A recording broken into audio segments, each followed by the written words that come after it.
ബാലരാമപുരത്ത് 2 വയസ്സുകാരിയെ കിണറ്റിലെറിഞ്ഞ് കൊന്നത് അമ്മാവൻ.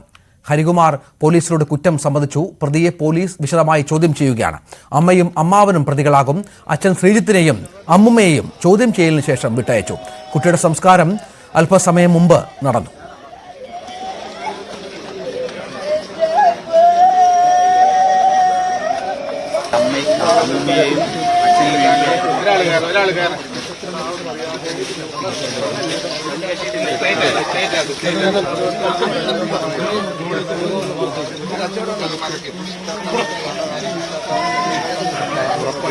വിവരങ്ങൾ പങ്കുവെക്കും അരുൺ. ഉന്നത പോലീസ് ഉദ്യോഗസ്ഥർ SP അടക്കം ഈ അമ്മാവനെയും അമ്മയെയും ചോദ്യം ചെയ്യുകയാണ്. എന്തെങ്കിലും പുതിയ വിവരങ്ങളുണ്ടോ?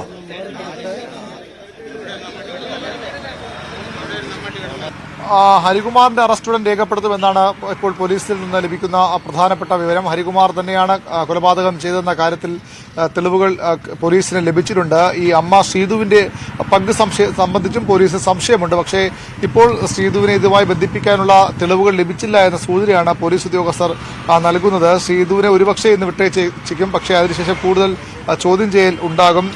വാട്സാപ്പ് ചാറ്റുകളടക്കം പോലീസ് ശേഖരിച്ചിട്ടുണ്ട്. കൂടുതൽ തെളിവുകൾ ശേഖരിച്ച് അന്വേഷണം അമ്മയിലേക്കും കൊണ്ടുപോകാനാണ് പോലീസിന്റെ ആലോചന എന്നാണ് മനസ്സിലാകുന്നത്. ഹരികുമാറിന്റെ അറസ്റ്റ് ഉടൻ തന്നെ ഉണ്ടായേക്കും.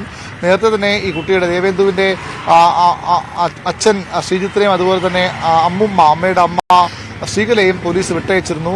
ഈ കുട്ടിയുടെ സംസ്കാര ചടങ്ങിൽ പങ്കെടുക്കുകയും ചെയ്തു. അതിനുശേഷം ശ്രീജിത്തിന്റെ പരശുവയ്ക്കലിലെ വീട്ടിലേക്ക് പോയെന്നാണ് അറിയുന്നത്. ശ്രീജിത്തിനെ പോലീസ് മർദ്ദിച്ചു എന്ന പരാതിയും അവരുടെ കുടുംബത്തിന്റെ ഭാഗത്ത് നിന്ന് ഇപ്പോൾ ഉണ്ടാകുന്നുണ്ട്. ഏതായാലും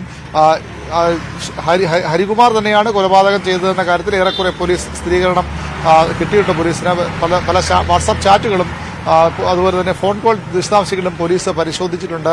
അതും ഈ കുട്ടിയുടെ അമ്മയ്ക്ക് ഇതിലെ പങ്കിനെ പറ്റിയാണ് പോലീസ് ഇപ്പോഴും അന്വേഷിക്കുന്നത്. ഈ എന്തിനു കൊന്നു എന്ന കാര്യത്തിൽ ഇപ്പോഴും പോലീസിനോട് കൃത്യമായി മറുപടി പറയാൻ ഈ പ്രതി ഹരികുമാർ തയ്യാറാകുന്നില്ല. അതാണ് പോലീസിനെ കുഴയ്ക്കുന്നത്. അമ്മയെ ഇതുമായി ബന്ധിപ്പിക്കാൻ തെളിവുണ്ടോ എന്ന കാര്യത്തിൽ കൂടുതൽ അന്വേഷണത്തിലാണ് പോലീസിന്റെ ഇപ്പോഴത്തെ തീരുമാനം. അതുകൊണ്ടാണ് ഇപ്പോൾ അവരുടെ അറസ്റ്റ് വേണ്ട എന്ന നിഗമനത്തിലേക്ക് പോലീസ് എത്തുന്നത്. അതാണ് സാഹചര്യം. ഏതായാലും ഇപ്പോൾ നമുക്ക് ലഭിക്കുന്ന വിവരമനുസരിച്ച് അമ്മയും അമ്മാവനും മാത്രമാണ് പ്രതി. കൂടുതൽ വിവരങ്ങൾ അറിയാനുള്ള ശ്രമത്തിലാണ് പോലീസ് എന്നാണ് മനസ്സിലാകുന്നത്. കുട്ടിയുടെ സംസ്കാര ചടങ്ങുകൾ അല്പം മുമ്പ് പൂർത്തിയായി.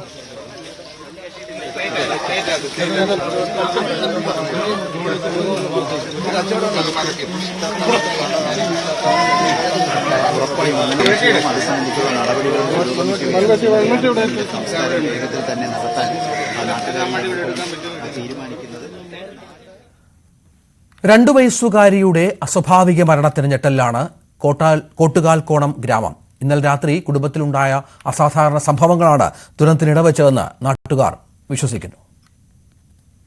ഉറങ്ങിക്കിടന്ന കുട്ടിയെ കാണാനില്ലെന്ന വാർത്ത കേട്ടാണ് കോട്ടുകാൽക്കോണം ഗ്രാമം ഉണർന്നത്. തിരച്ചിലിനെത്തിയ നാട്ടുകാർ കണ്ടത് വീട്ടിലെ സംശയമുയർത്തുന്ന സാഹചര്യങ്ങൾ. അതെ, വെളുപ്പാങ്കാലമാണ് കുട്ടിയെ കാണാനില്ല എന്ന് പറഞ്ഞ് രംഗത്തെത്തുന്നത്. അമ്മ ആണ് ശ്രീധു ആണ് കാണാനില്ല എന്ന് പറഞ്ഞു വരുന്നത്. നമുക്ക് മനസ്സിലാക്കാൻ കഴിയുന്നത് അപ്പോൾ തന്നെ എത്തിയ പോലീസ് സംഘത്തിന് ഒരു ദുരൂഹത ഉയർന്നിരുന്നു. കാരണം ഇവിടെ വന്നപ്പോൾ വളരെ അസ്വാഭാവികത ഉണ്ടായിരുന്നു. ഈ പറയുന്ന ഈ അകത്തെ വീട് തീ കത്തിയ ഒരു നിലയിൽ കണ്ടു. അമ്മാവന്റെ മൊഴിയാണെന്ന് തോന്നുന്നല്ലേ? അമ്മാവന്റെ മൊഴിയും ഈ പറയുന്ന അമ്മയുടെ മൊഴിയിലൊക്കെ പോലീസിന് ആദ്യമേ പോലീസ് പറയുന്നത് ഒരു നാടകം കളിക്കുന്നുണ്ട്, ഇതിനെ കൂടുതൽ അന്വേഷണം നടത്തണം എന്നുള്ള രീതിയായിരുന്നു അവർ പോലീസ് പറയുന്നത്. അതിന്റെ അടിസ്ഥാനത്തിലായിരുന്നു ഇന്ന് ഈ രാവിലെ പോലീസ് എത്തി കൂടുതൽ ചോദ്യം ചെയ്തതിന്റെ അടിസ്ഥാനത്തിലാണ് നമുക്ക് മനസ്സിലാക്കാൻ കഴിഞ്ഞത് കുട്ടി കിണറ്റിലുണ്ടെന്നുള്ളത്. ഇവിടെ വീട്ടിലുള്ളവർ തന്നെയാണ് ഇവിടെ പുറത്തെ ആൾക്കാരടുത്തൊക്കെ പറഞ്ഞു. എല്ലാവരും വന്ന് നോക്കിയപ്പോൾ കുട്ടിയെ കാണാനില്ല. നാട്ടുകാർക്കും എല്ലാവർക്കും സംശയമുണ്ടായി. ഇവിടെ നിന്ന് വേറെ ആരും കുട്ടിയെ കൊണ്ടുപോകാനുള്ള യാതൊരു സാഹചര്യവുമില്ല. കാരണം പുറത്ത് CC ക്യാമറയും കാര്യങ്ങളും എല്ലാം ഉള്ളതാണ്. അപ്പോൾ അതിലൊക്കെ നോക്കിയിട്ട് യാതൊന്നുമില്ല. പിന്നെ പോലീസിനെ അറിയിച്ച് പോലീസ് വന്ന് അവരൊക്കെ നോക്കിയപ്പോൾ കുട്ടി കിണറിനകത്തുണ്ടാവാനുള്ള സാധ്യത തോന്നി. കുട്ടിയുടെ അച്ഛനമ്മമാർക്കൊപ്പമാണ് അമ്മാവനും താമസിച്ചിരുന്നത്. സാമ്പത്തിക പ്രശ്നങ്ങൾ ഉണ്ടായിരുന്നുവെന്ന് നാട്ടുകാരും സംശയിക്കുന്നു. കുടുംബാംഗങ്ങൾക്ക് തന്നെയാണ് കുട്ടിയുടെ മരണത്തിൽ പങ്കെന്ന് നാട്ടുകാർ. മറ്റവൾ ദേവസ്വം ബോർഡിൽ ജോലിയുണ്ടെന്ന് പറഞ്ഞ് അങ്ങനെ പോകുമായിരുന്നു ശ്രീധു. പിന്നെ കുറച്ച് കടമുണ്ടെന്നൊക്കെ ഈ അവൾ അച്ഛൻ മരിച്ചപ്പോഴാണ് ഇത് പുറത്തു വരാൻ കാരണം. മോളായിരിക്കണം, അതാണ് നമ്മളെ നിഗമനം. കടം വാങ്ങിയ ആളുകൾ വന്ന് കടം കൊടുത്ത ആൾക്കാരങ്ങനെ വന്നപ്പോൾ അങ്ങനെയാണ് അറിയാന്നുള്ള. ആളാരാണെന്ന് നമുക്ക് അറിഞ്ഞുകൂടാ. ജോലി വാങ്ങിക്കൊടുക്കാതെ അങ്ങനത്തെ പ്രശ്നമൊക്കെ കേട്ടിട്ടുണ്ടായില്ല. ജോലി ആര് വാങ്ങിച്ചു കൊടുത്തൊന്നും അറിഞ്ഞുകൂടാ. നമുക്ക് എങ്ങനെ കിട്ടിയെന്നും അറിഞ്ഞുകൂടാ. അവര് PSC മുഖേന കിട്ടിയെന്നാണ് പറഞ്ഞത്. ന്യൂസ് 18 തിരുവനന്തപുരം. മലപ്പുറം മഞ്ചേരി പുൽപ്പറ്റ ഒളമതിലിൽ 3 മാസം പ്രായമായ കുഞ്ഞിനെ ബക്കറ്റിൽ മുക്കിക്കൊന്ന് അമ്മ ആത്മഹത്യ ചെയ്തു. ഒളമതിൽ ആലുങ്ങാപ്പറമ്പിൽ മിനിമോളാണ് മരിച്ചത്. വ്യാഴാഴ്ച പുലർച്ചെ 5:30യോടെയാണ് സംഭവമുണ്ടായത്. സഹോദരന്റെ ഭാര്യയാണ് മിനിമോളുടെ മൃതദേഹം ആദ്യം കണ്ടത്. തുടർന്നുള്ള അന്വേഷണത്തിലാണ് കുളിമുറിയിൽ ബക്കറ്റിൽ കുഞ്ഞിന്റെ മൃതദേഹവും കണ്ടെത്തിയത്. ബക്കറ്റിൽ തലകീഴായി കിടക്കുന്ന നിലയിലായിരുന്നു മൃതദേഹം. വീട്ടിൽ നിന്ന് ആത്മഹത്യാക്കുറിപ്പ് കണ്ടെത്തി. കാഴ്ച കുറഞ്ഞു വരുന്നതിനാൽ കുഞ്ഞിനെയും ഭർത്താവിനെയും നോക്കാൻ കഴിയില്ലെന്ന മനോവിഷമമാണ് ആത്മഹത്യയ്ക്ക് കാരണമെന്നാണ് ആത്മഹത്യാക്കുറിപ്പിൽ ഉള്ളത്. ചോറ്റാനിക്കരയിൽ പെൺകുട്ടിയെ മർദ്ദിക്കാൻ ഉപയോഗിച്ച ചുറ്റികയും കത്തിയും കണ്ടെടുത്ത് പോലീസ്. പോക്സോ കേസ് അതിജീവിതയെ കൊലപ്പെടുത്താൻ ശ്രമിച്ച കേസിലെ പ്രതി അനൂപിനെ പെൺകുട്ടിയുടെ വീട്ടിലെത്തി തെളിവെടുത്തു. കൊലപ്പെടുത്തുക എന്ന ഉദ്ദേശത്തോടു കൂടിയാണ് എത്തിയതെന്ന് അനൂപ് മൊഴി നൽകി. ആശുപത്രിയിൽ ചികിത്സയിൽ കഴിയുന്ന പെൺകുട്ടിയുടെ നില അതീവ ഗുരുതരമായി തുടരുകയാണ്. പ്രതി അനൂപ് പെൺകുട്ടിയോട് ചെയ്ത കൊടും ക്രൂരതയുടെ വിശദാംശങ്ങളാണ് പുറത്തുവരുന്നത്. ആക്രമണം നടന്ന ശനിയാഴ്ച രാത്രി പെൺകുട്ടിയെ ഫോണിൽ വിളിച്ചു കിട്ടാതായതോടെ 10 മണിയോടെ അനൂപ് വീട്ടിലേക്കെത്തി. ലൈംഗിക ബന്ധത്തിന് നിർബന്ധിച്ചു. പെൺകുട്ടി വിസമ്മതിച്ചതോടെ ക്രൂരമായി മർദ്ദിച്ചു. ആദ്യം തല ഭിത്തിയിലിടിപ്പിച്ചു, പിന്നീട് ശ്വാസം മുട്ടിച്ചു. കയ്യിൽ കരുതിയിരുന്ന ചുറ്റികയും കത്തിയും ഉപയോഗിച്ച് പെൺകുട്ടിയെ അതിക്രൂരമായി ഉപദ്രവിച്ചു. ഇതോടെ താൻ മരിക്കാൻ പോവുകയാണെന്ന് പറഞ്ഞ പെൺകുട്ടി ഷോൾ എടുത്ത ഫാനിൽ കെട്ടി കഴുത്തിൽ കുരുക്കി. പോയി ചത്തോ എന്ന് അനൂപ് ആക്രോശിച്ചതോടെ ഫാനിൽ തൂങ്ങി.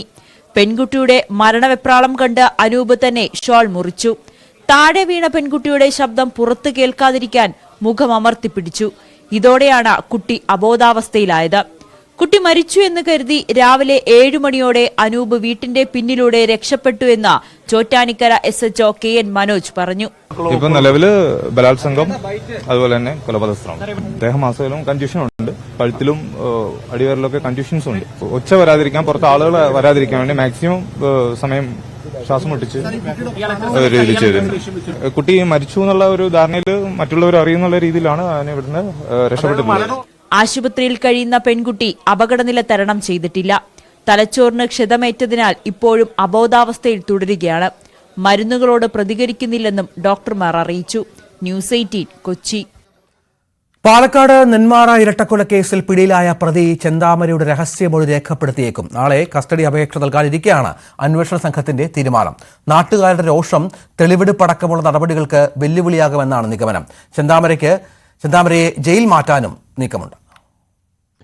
ജില്ലാ പോലീസ് മേധാവിയുമായി ചർച്ച നടത്തി കസ്റ്റഡിയിൽ വാങ്ങുന്നതിന് മുമ്പായി മൊഴി രേഖപ്പെടുത്തുന്നതിന്റെ സാധ്യതയാണ് അന്വേഷണ സംഘം പരിശോധിക്കുന്നത്. ശേഷം കസ്റ്റഡിയിൽ വാങ്ങി കുറ്റകൃത്യം പുനരാവിഷ്കരിക്കൽ അടക്കമുള്ള നടപടികളിലേക്കും കടക്കും. പോലീസിന്റെ റിമാൻഡ് റിപ്പോർട്ടിൽ ചെന്താമരയ്ക്കെതിരെ ഗുരുതരമായ പരാമർശമുണ്ട്. താൻ തെറ്റു ചെയ്തെന്നും ശിക്ഷിക്കൂ എന്നും കോടതിയോട് പറഞ്ഞ ചെന്താമരയ്ക്ക് പക്ഷേ ഒരു ഘട്ടത്തിൽ പോലും കുറ്റബോധം ഉണ്ടായിട്ടില്ലെന്നും ആസൂത്രിതമായ കൊലപാതകമായിരുന്നുവെന്നും റിമാൻഡ് റിപ്പോർട്ടിൽ പറയുന്നു. കൃത്യമായ ആസൂത്രണത്തിലൂടെ പ്രതി നടപ്പിലാക്കിയ കൊലപാതകമെന്ന് തെളിയിക്കാനാണ് കുറ്റകൃത്യം പുനരാവിഷ്കരിക്കുന്നത്. പക്ഷേ